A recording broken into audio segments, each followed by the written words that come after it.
Today we have a for rent unit dito sa Zadia Tower 3, specific level 8.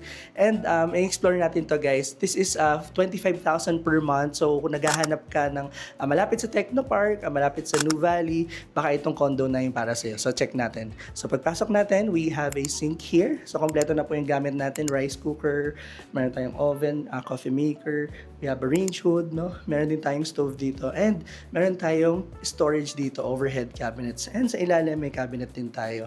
Then, on this side, we have a mini refrigerator. Katapat po ng kitchen natin is yung toilet and bath natin. So, dito sa toilet and bath natin, ito yung pinakagusto ko sa Zadia, no? Kasi very spacious talaga yung toilet and bath natin. At the same time, nagkaroon pa talaga ng side dito sa shower area. Tapos, ito yung heater natin. Meron na tayong abang na heater.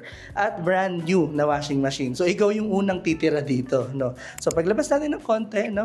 Dito naman tayo side na to, we have a bed area dito. Tapos nagkaroon din tayo ng cabinet dito. Alam mo, medyo cozy yung vibes nito, no? Kasi medyo parang Japandi yung style niya. Very minimalist lang din po yung ano natin, yung mga gamit natin dito, no? At the same time, perfect to sa mga halimbawa, no, may mga expats or clients po na nandito sa Pilipinas.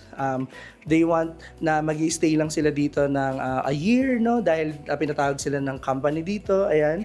So, we have a bed area po dito sa side na to. Tapos, medyo minimalist lang din yung ano natin, bedside table dito, no?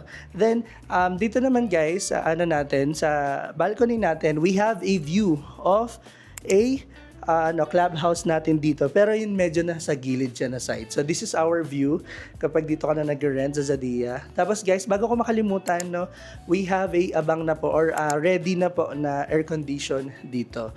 So for rent po ito guys ng 25,000 per month. So if you are interested, just send us a message to our number, flash at the screen, and see you here at Zadia.